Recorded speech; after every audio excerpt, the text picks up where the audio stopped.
Are you flexing? Yeah. Use my full body warm up. A little bit of this, a little bit of that. You know how it goes.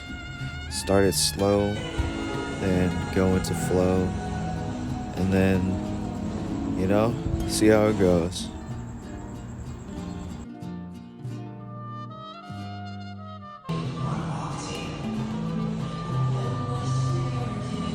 Sumo squats are a great way to warm up your adductors, and they're also a great entry point to single leg squats.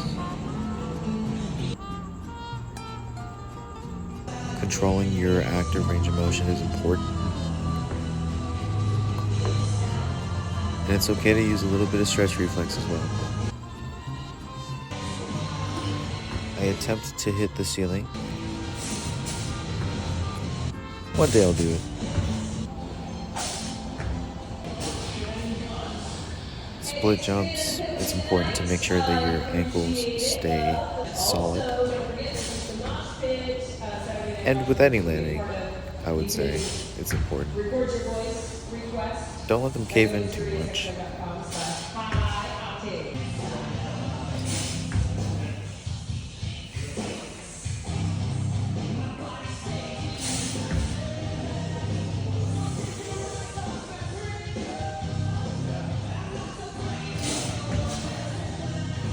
Anyways, into the meat and potatoes. We're sending, what is this? 375 for a triple.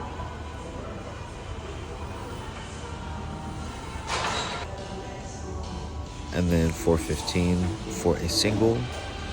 Needed a belt. And this was actually 50 pounds heavier than intended. I'm just stupid. I misloaded it. I forgot about the extra 25 plate. I wanted to use all of the plates. So this is actually 360, which is what I was supposed to do. You can see that this is kind of a train wreck of a set. The belt, Velcro, popped off, and then the hook hit the arm. So I'm doing a high bar position to try to avoid that. Some speed reps. I like starting with a paused rep, ass to grass, and then exploding out of that to really just potentiate the range. So these are RDLs that felt like vertical back extensions. I liked putting it at the hip crease and supersetting this with broad jumps felt ridiculous. I jumped to Timbuktu and back.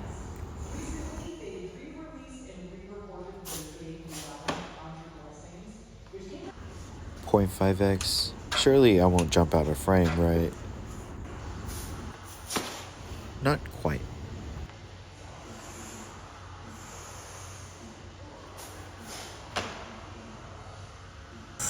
Ooh, an alternate perspective. Here's 235. Whee! So here's the hard part. Some walking lunges I decided to make harder with plates. So holding these with a crimp grip was quite challenging, especially with the instability. And I had to throw it in reverse, so I did that. It was kind of a spontaneous decision, really. This whole set was. I actually did not have to do this. My coach programmed glute bridges, and I didn't have a glute bridge pad, and I was too lazy to get a yoga mat. So I, just improvised with the plates, and improvised some more. So here's some Death March plate taps that I incorporated some rotational mechanics into. As you can see, I'm slightly rotating every time I hinge for no other reason than the constraint of the plates and the way that they interact with my knee.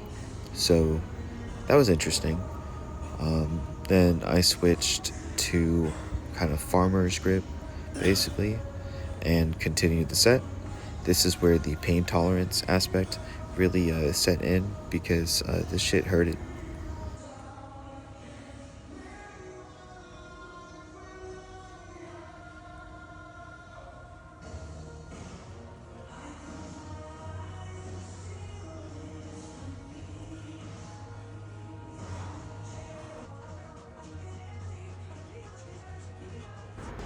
Then I did this for 40 seconds and threw it in reverse.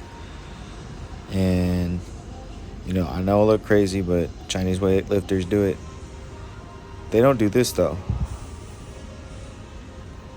It's almost a pendulum squat. Doesn't really compress on anything important. Otherwise, I would have fainted. And yeah, I'm going to see how far I can load this because I think neck strength is very important as well. This was unpleasant.